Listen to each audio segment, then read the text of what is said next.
morning student. I am Banpal Maurya. Today in class 11th we discuss the structure of monocotyledon seeds. तो आज हम लोग मोनोकॉटिलीडन seed के बारे में पढ़ेंगे।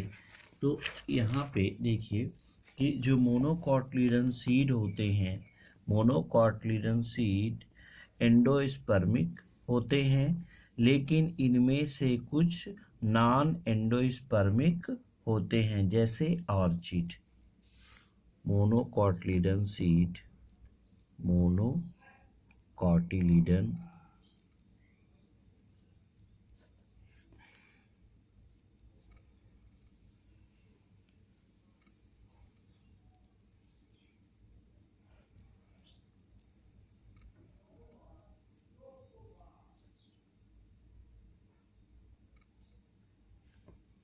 मोनोकॉटिलीडनस सीड। तो मोनोकॉटिलीडनस सीड कैसे होते हैं? Monocotyledon seeds are endospermic. ये कैसे होते हैं?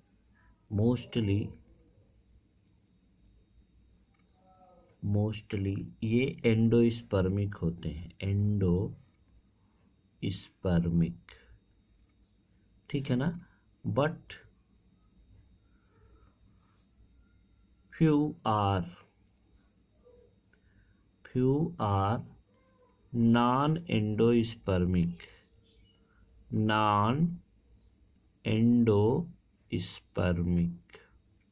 इनमें से कुछ क्या होते हैं कि नॉन एंडोस्पर्मिक होते हैं। जैसे एग्जाम्पल के लिए हम ले लें तो ऑर्चिड की जो सीड होती है वो नॉन एंडोस्पर्मिक होती है, ऑर्चिड।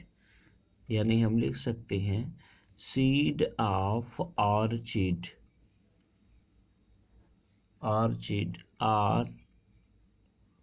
Non endospermic. ये कैसी होती है? नॉन एंडोस्पर्मिक होती है, ठीक है ना। सीरियल मतलब अनाजों के जो सीड होते हैं, ठीक है ना। सीड कोट मेम्ब्रेन होती हैं। सीरियल सीड के सीड में सीड कोट क्या होती हैं? मेम्ब्रेनस होती हैं, ठीक है। जो सीरियल अनाज के सीड होते हैं, जो मोनोकॉटिलीडन सीड होते हैं अनाज के, ठीक है ना। अनाज के जो मोनोकॉटिलीडन सीड्स तो होते हैं वो मेम्ब्रेनस होते हैं, यानी बहुत ही पतली होते हैं। जैसे हम कह लें सीरियल्स के सीड में सीड कोट मेम्ब्रेनस तथा फ्रूट वॉल से फ्यूज्ड होती हैं। इन मोनोकॉटिलीडन सीड, यहाँ हम लिख सकते हैं इन मोनोकॉटिलीडन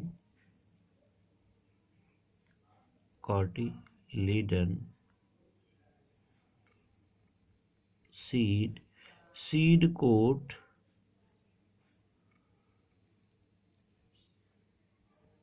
आर मेम्ब्रेनस।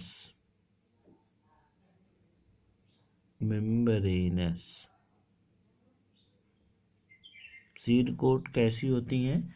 मेम्ब्रेनस होती हैं। And fused with fruit wall,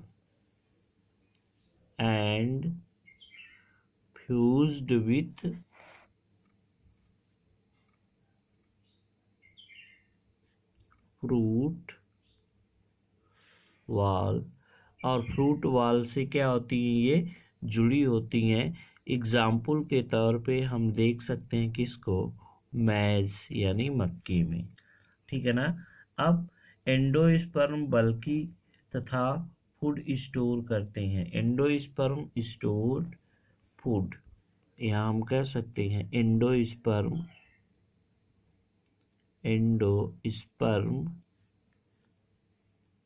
store the food. Endosperm क्या करते हैं? फूड को स्टोर करते हैं मोनोकॉटिलीडन सीड में। अब नेक्स्ट आगे की तरफ हम चलेंगे तो यहाँ क्या देखिए अब एंडोस्पर्म की जो बाहरी लेयर होती है, एम्ब्रियो से एक प्रोटीन लेयर द्वारा अलग होती है जिसको हम कहते हैं एल्यूरान लेयर, यानी एंडोस्पर्म की जो आउटर लेयर होती है, ठीक है, एंडोस्पर्म की आउटर लेयर, एंडोस्पर्म की जो आउटर लेयर होती है वह एम्ब्रियो से एक प्रोटीन लेयर के द्वारा क्या होती है, सेपरेट होती है, और उस प्रोटीन लेयर को एल्यूरान लेयर कहते हैं। एम्ब्रियो आकार में छोटा होता है तथा वह एंडोस्पर्म के एक एंड पर ग्रो में स्थित होते हैं। एम्ब्रियो में एक बड़ा सील्ड शेप्ड कार्टिलिडन होता है जिसे स्कुटेलम कहते हैं, जिसे हम क्या कहते हैं, स्कुटेलम कहते हैं। एम्ब्रियो के एक शार्ट एक्सिस के पास प्लीम्यूल्स और रेडिकल्स होते हैं। प्लीम्यूल्स तथा रेडिकल एक चादर या एक सीट के द्वारा क्या होते हैं, ढके होते हैं, जिसे क्रमशः हम कैलियोटाइल तथा उसको हम कोलिराइजा भी कहते हैं। तो यहाँ आप देखिए कि एक मोनोकॉटिलिडन सीड का स्ट्रक्चर है। तो endosperm separated by A protein layer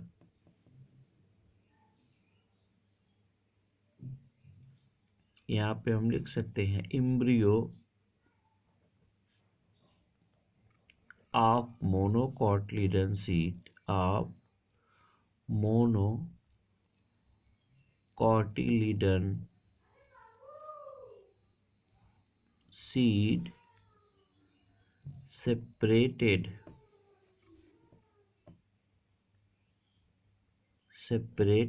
by endosperm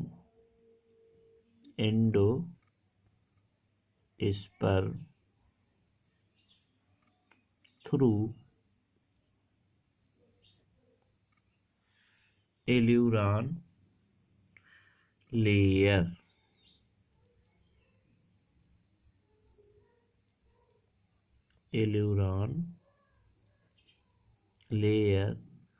Which is made by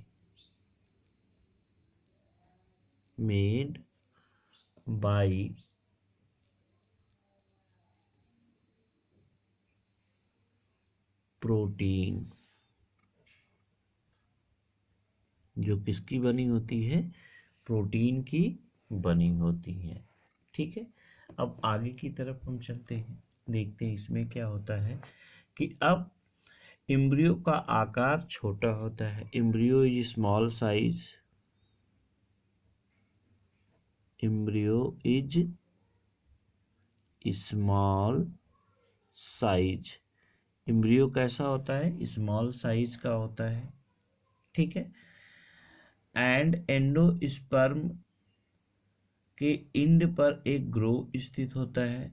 the end of endosperm have a grow, यहाँ पे हम लिख सकते हैं the end of endosperm, the end of endosperm have a grow, उसके end पर क्या पाया जाता है, एक ग्रो पाया जाता है, ठीक है ना। और embryo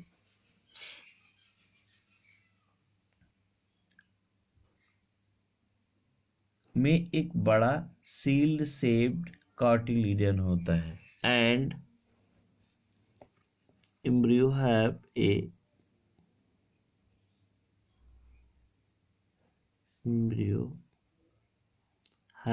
a sealed shape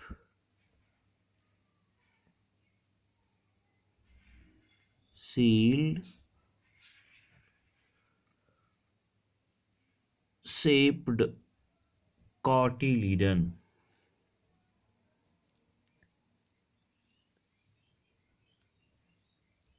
shield shape cotyledon called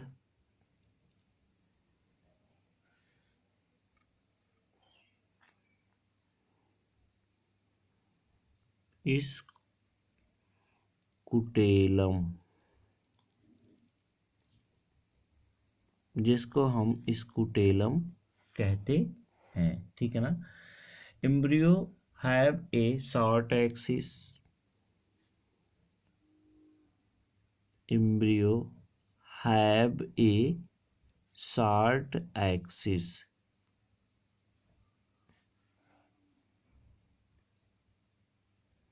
short axis. Embryo में क्या होता है, एक शॉर्ट एक्सिस होता है, through which plumule and radicle are attached, through which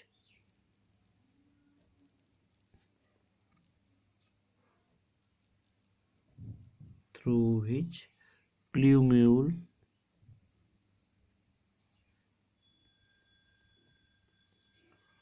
and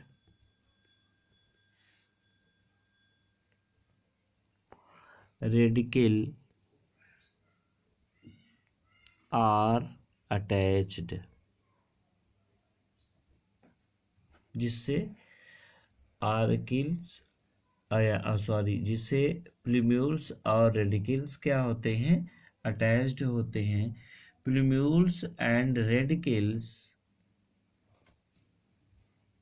covered by plumule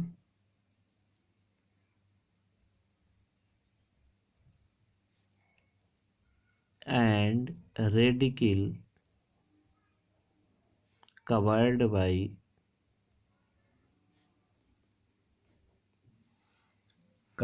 by a sheath, एक शीथ के द्वारा क्या होते हैं, ये घिरे होते हैं, ठीक है ना, जिसे हम क्या कहते हैं, which called a sheath called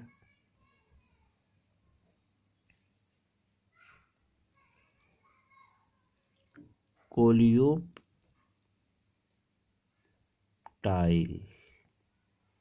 and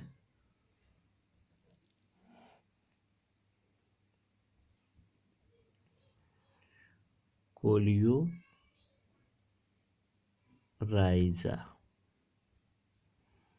जिसको कोलियोप्टाइल और कोलियोराइजा कहते हैं। यहाँ हम देखेंगे कि इस प्रकार से, अब ये पूरा इसका स्ट्रक्चर इस प्रकार से बनता है। यहाँ पे अगर हम देखें तो ये कॉटलीडन्स का सीड होता है, यहाँ ऐसे देख सकते हैं, ये है मोनोकॉटलीडन सीड का स्ट्रक्चर, ऐसे होता है।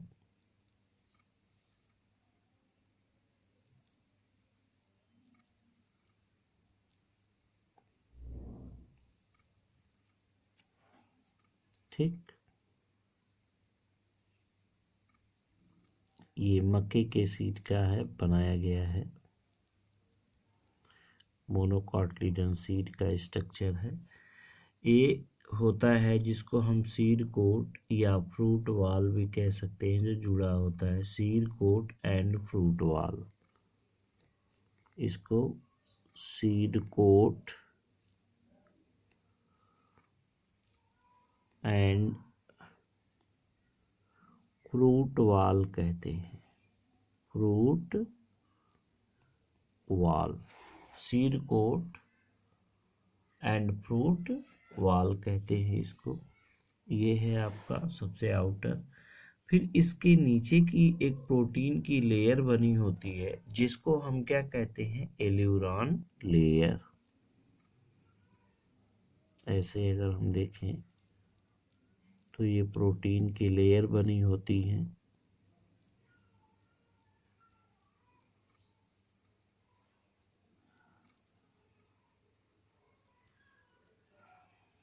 ये एक प्रोटीन की क्या बनी होती है, लेयर होती है। ऐसे सीड होता है। ये प्रोटीन की लेयर जो होगी इसी को हम कहेंगे एल्यूरान लेयर।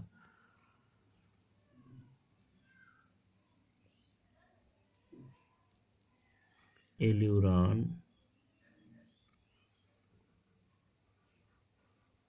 लेयर, ठीक है। अब ये है, ये जो पतली लेयर है इस लेयर को हम कहते हैं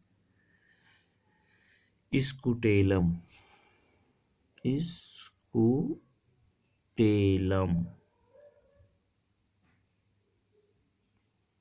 ठीक है। अब इस स्कूटेलम के बाद यहाँ पे एक लेयर होती है ऐसे, ये, ठीक है, आगे की तरफ ऐसे बढ़ जाती है।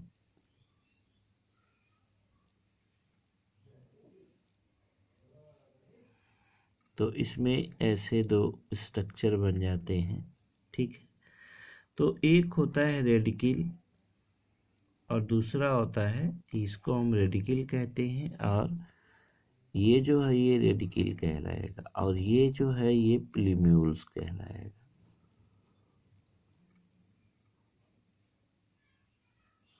प्लीम्यूल, और इसको हम क्या कहते हैं, रेडिकल, ठीक है।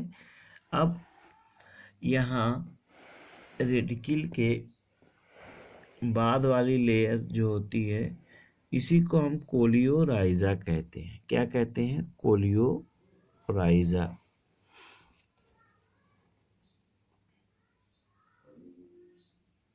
कोलियो,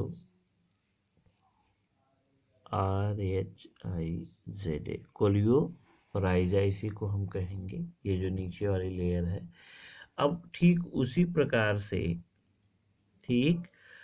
प्रकार से जो है कि प्लीम्यूल के ऊपर की लेयर को हम क्या कहते हैं, यहाँ इसके ऊपर भी एक लेयर बनेगी, इस लेयर को हम क्या कहते हैं, इसी लेयर को हम कहते हैं कोलियोटाइल।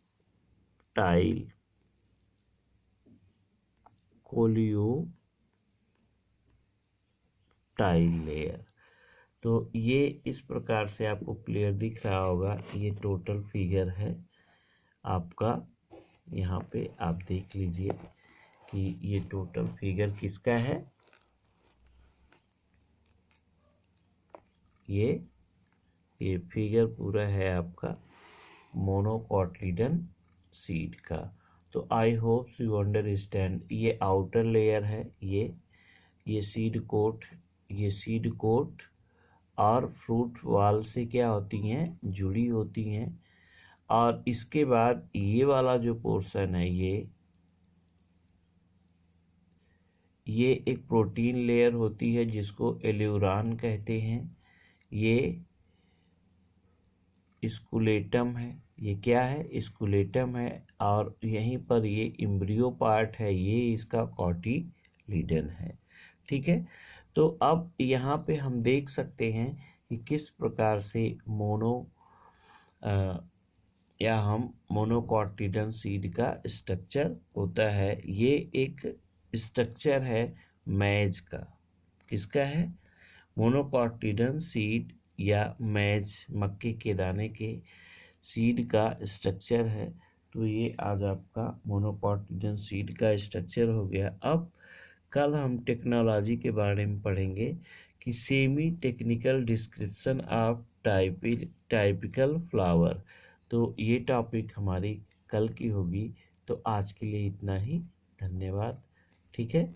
और आप रिवीजन कर लेंगे semi technical description of A typical flowering plant. तो इसमें आपको बताया जाएगा कि फ्लावरिंग प्लांट में क्या क्या होता है, उसको हम किस प्रकार से रिप्रेजेंट करते हैं। फिर इसके बाद आपके फैमिली में हम चलेंगे और इसमें आपको देखा जाएगा कि सेमी टेक्निकल डिस्क्रिप्शन में ब्रैक्टिएट क्या होता है, calyx, corolla, androecium, gynoecium, bisexual, actinomorphic, zygomorphic, ये जो टर्मिनोलॉजी हैं इसको समझाते हुए और बताते हुए हम आपको आगे की तरफ आपके फैमिली पर चलेंगे, जिसमें आपको 5AC नहीं पढ़ना है, बाकी एक ही फैमिली पढ़ना है, सोलनएसी। तो आज के लिए इतना ही। धन्यवाद।